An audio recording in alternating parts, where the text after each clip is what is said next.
નમસ્કાર વિદ્યાર્થી મિત્રો, ધોરણ 11 વિષય અર્થશાસ્ત્ર. આપણે માંગને અસર કરતા પરિબળો ભણ્યા. એ પછીનો પ્રશ્ન આવે છે માંગનો નિયમ. વેરી મોસ્ટ આઈએમપી પ્રશ્ન મિત્રો. માંગનો નિયમ વેરી મોસ્ટ આઈએમપી પ્રશ્ન. વસ્તુની કિંમત અને વસ્તુની માંગ વચ્ચેના સંબંધની સમજૂતી આપતા નિયમને માંગનો નિયમ તરીકે ઓળખવામાં આવે છે, જેમાં વસ્તુની કિંમતમાં થતો ફેરફાર એ કારણ અને વસ્તુની માંગમાં થતો ફેરફાર એ અસર છે. આ નિયમ અંડરલાઇન કરજો મિત્રો. આ નિયમ પ્રોફેસર આલ્ફ્રેડ માર્શલે રજૂ કર્યો છે. કોણે રજૂ કર્યો છે? Professor Alfred Marshall. કોણે? પ્રોફેસર આલ્ફ્રેડ માર્શલે રજૂ કર્યો છે. નિયમમાં તમારે આ જ લખવાનો છે. માંગનો નિયમ કોના મત મુજબ? Professor Alfred Marshall. જો અન્ય પરિબળો યથાવત રહે તો વસ્તુની કિંમત ઘટતા વસ્તુની માંગનું વિસ્તરણ થાય. જો અન્ય પરિબળો યથાવત રહે તો વસ્તુની કિંમત ઘટતા વસ્તુની માંગનું વિસ્તરણ થાય મિત્રો. જ્યારે વસ્તુની કિંમત વધતા વસ્તુની માંગનું સંકોચન થાય. આમ વસ્તુની કિંમત અને તેમની માંગની વચ્ચે કેવો સંબંધ છે? વ્યસ્ત સંબંધ છે. કેવો સંબંધ છે?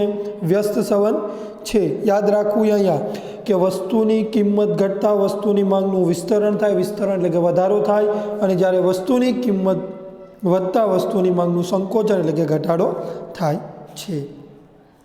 તેની ધારણાઓની વાત કરીએ તો વસ્તુની કિંમત અને માંગ વચ્ચેનો વ્યસ્ત સંબંધ દર્શાવતો નિયમ કેટલીક ધારણાઓ પર રચાવવામાં આવ્યો છે.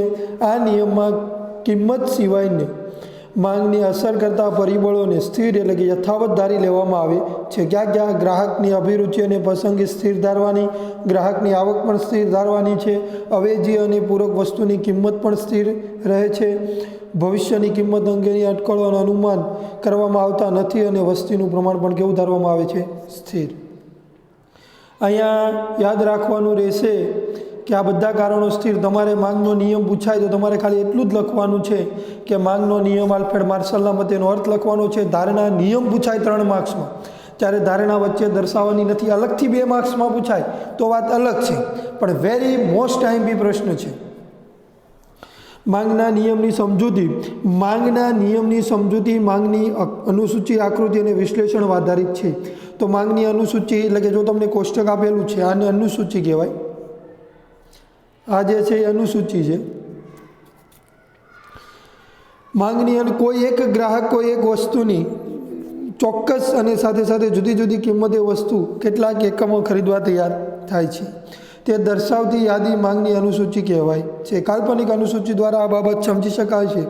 અનુમાન લગાવવાનો છે. કાલ્પનિક છે. દૂધની કિંમત 50 રૂપિયા છે, 140 છે, 30 છે, 20 છે અને 10 છે. દૂધની માંગ 1 લીટર, 2 લીટર, 3 લીટર, 4 લીટર અને 5 લીટર. તમે એમાં જોઈ શકો છો કે દૂધની કિંમત 50 રૂપિયા છે, ત્યારે દૂધની માંગ 1 લીટર છે. દૂધની કિંમત ઘટીને 40 રૂપિયા થાય છે, તો દૂધની લીટરની માંગ 2 લીટરની માંગ થવા મળે. 30 રૂપિયા થાય 3 લીટરની માંગ થવા મળે. 20 રૂપિયા થાય 4 લીટરની માંગ થવા મળે. 10 રૂપિયા થાય તો 5 લીટરની. બાજુમાં આકૃતિ આપેલી છે. આકૃતિમાં તમે જોઈ શકો છો, આકૃતિમાં 2 ધરી આપેલી છે.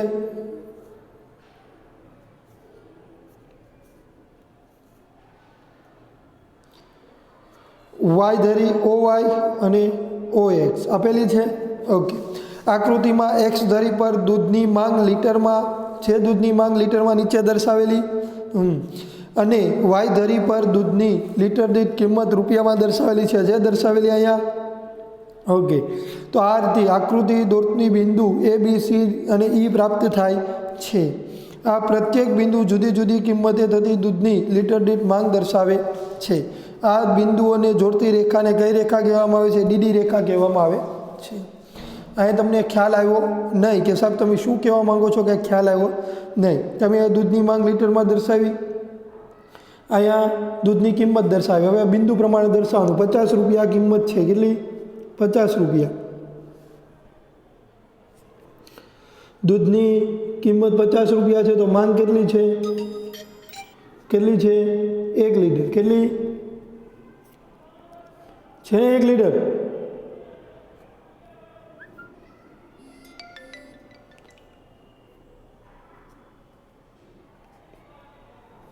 સોરી, થોડુંક ડિસ્ટર્બ થઈ ગયું. દૂધની કિંમત 50 રૂપિયા છે તો તેની સામે એની માંગ કેટલી છે? 1 લીટરની. જો 1 લીટર આવ્યો એ બન્યો.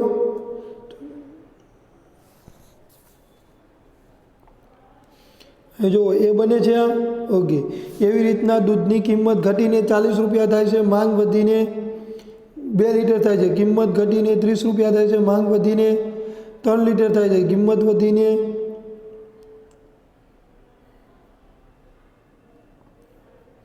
આ રીતના એક આખી ડીડી રેખા બની. જે આખી ડીડી રેખા બની છે આને કહેવાય માંગ રેખા. કઈ રેખા કહેવાય? માંગ રેખા. બિંદુ દર્શાવેલા છે એ દર્શાવેલો છે. જ્યાં એ દર્શાવેલો છે મિત્રો, આજે એ દર્શાવેલો છે, બી દર્શાવેલો છે, સી દર્શાવેલો છે, ડી દર્શાવેલો છે, ઈ દર્શાવેલો. આ બધી એ છે એ 50 રૂપિયા દૂધની કિંમત છે ત્યારે 1 લીટરની માંગ છે એવું દર્શાવે છે. બી છે એ 40 રૂપિયા દૂધની કિંમત છે ત્યારે 2 લીટરની માંગ છે દર્શાવેલી છે. સી છે એ 30 રૂપિયા કિંમત છે ત્યારે 3 લીટરની માંગ દર્શાવે છે. 20 છે.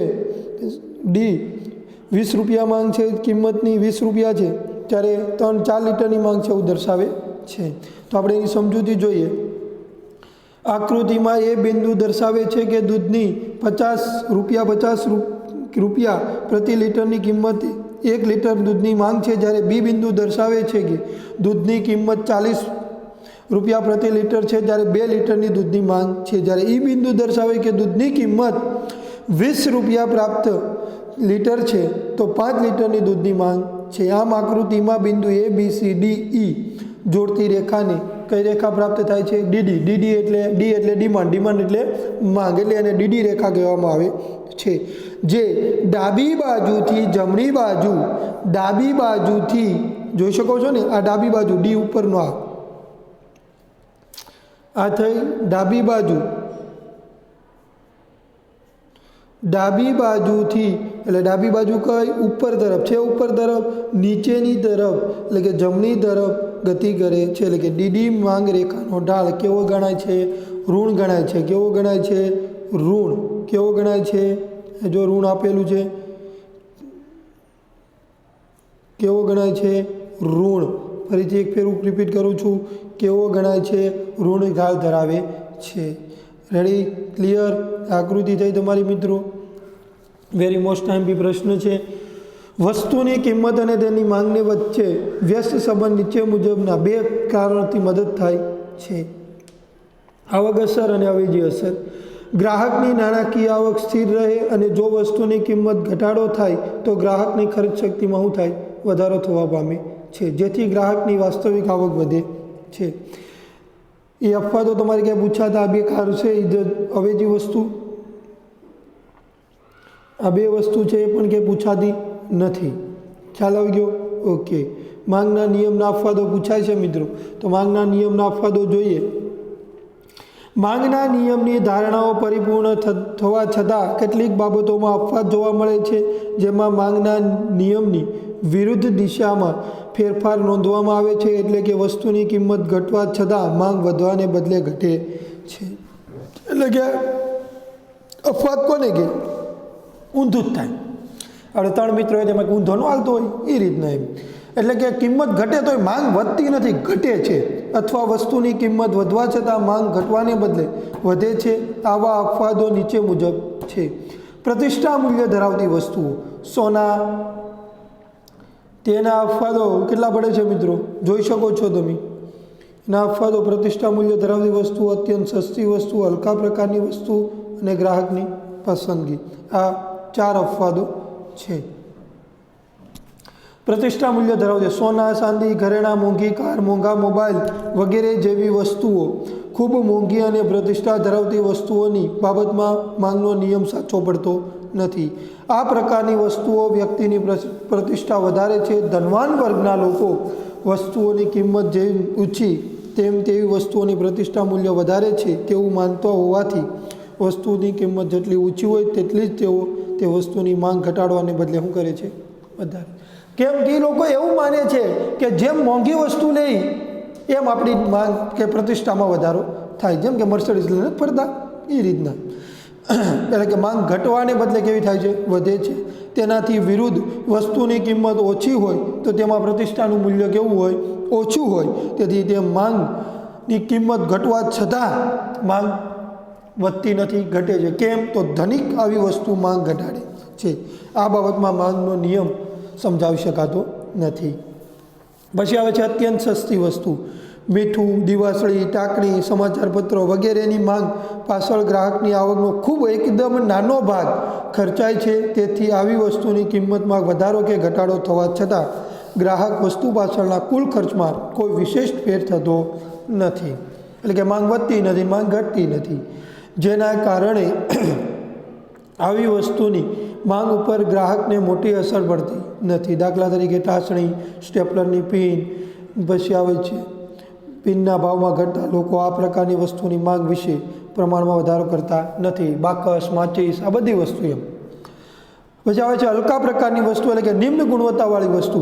આ પ્રકારની વસ્તુના સંદર્ભમાં દર્શાવેલો ખ્યાલ સર રોબર્ટ ગ્રિફન, એટલે કે આને ગ્રિફન વસ્તુ પણ કહેવામાં આવે છે, નામના વ્યક્તિએ વિકસાવ્યો હોવાથી તેને ગ્રિફન વસ્તુ પણ કહેવામાં આવે છે. દાખલા તરીકે ઘઉં સરખામણીમાં જુવાર, શુદ્ધ ઘીની સરખામણીમાં વનસ્પતિ ઘી વગેરે જેવી ઉત્તરતી કક્ષાની એટલે કે નિમ્ન કક્ષાની વસ્તુ હલકા પ્રકારની વસ્તુ કહેવાય છે.